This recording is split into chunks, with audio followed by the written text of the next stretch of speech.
And we're joined by Colin Basran, the incumbent in the race for mayor. So your chief challenger, Tom Dias, gunning for it again. What are you telling people during this campaign? Oh boy, there's a lot to talk about. First of all, I'm telling people that I am really excited for another term. There's some really cool projects I want to see through. There's a lot of incredible things happening in our community, as evidenced by the fact so many people want to live here. We're winning awards and being recognized as one of the top places in Canada to live. So there's just a lot of excitement, but we know that we have some challenges. And so I believe that I am the person who can help us lead through these challenging times and help deal with some of the issues that are top of mind for our residents. Crime tops the list. Interviewing all the candidates for council, it comes up a lot. Some would say, look at, it's all this council's fault. We got these crime problems. You know what? These issues are not particular just to Kelowna. Every community that I talk to the mayors of are facing the exact same things. Doesn't mean that it makes it any better or easier for our residents to accept.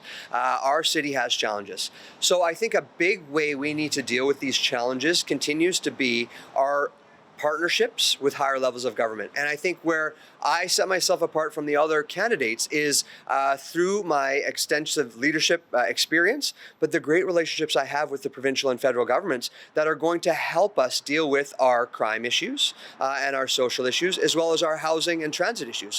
I'll give you some examples.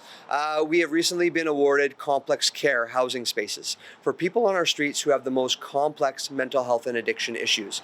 This has been a result of good relationships that council and I have, as well as advocacy work being done by the BC Urban Mayors Caucus, which I chair.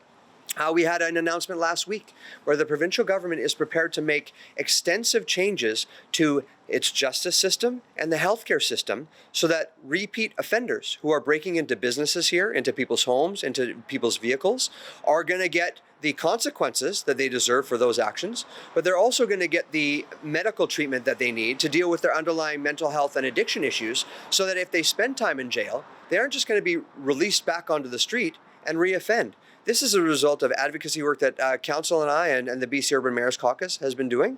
We have, in the past 4 years, gotten housing for over 300 people who were previously on our streets as a result of good working relationships with BC Housing, our provincial government, through the Ministry of Mental Health and Addictions, and the Minister of Housing, just to name a few. So in order to deal with the complex issues we're facing on our streets, these aren't things that City Council can accomplish alone. We need really strong leadership and good relationships with higher levels of government to be able to fix these and address them once and for all. How do you feel about the way Kelowna is evolving?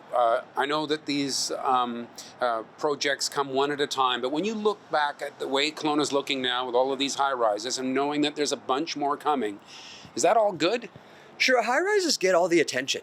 But one thing I want to point out to our residents is we have a healthy housing strategy, which talks about creating a diverse mix of housing, not just condos downtown. They get all the attention, but there are a lot of great things happening to create rental housing. For example, we have incentives that have seen, as a result of those development incentives, thousands of rental housing units built in our city, with more on the way. So I want to continue with our incentive program to get rental housing built in our community. I want to continue with our Housing Opportunities Reserve Fund, which allows the city and city council to purchase property in our city, where we then partner with BC Housing for things like supportive housing, but also below market or subsidized housing. Those are really important things moving forward. But keeping in mind, we have high level plans. We just approved and adopted an official community plan that says, as a city, we need to develop differently. We can't keep sprawling, because it's costly environmentally and it's costly financially to keep sprawling as a community. So anywhere where we're seeing these high rises are in areas that the official community plan says that's where we should be putting our taller buildings. And then in around our urban centers, that's where the taller buildings go. Around those urban centers, then the height tapers down, where we get things like duplexes, fourplexes, carriage homes. So we're trying to build a mix of housing because we know that that's what we need. But it's unfortunate that condos, particularly in high rises, get a lot of the attention when there's so many other forms of housing being built, and we need to continue with that. All right, terrific. I know you're busy. Thanks for your time. Thank you very much. Good luck, and thank you for watching Kelowna Now.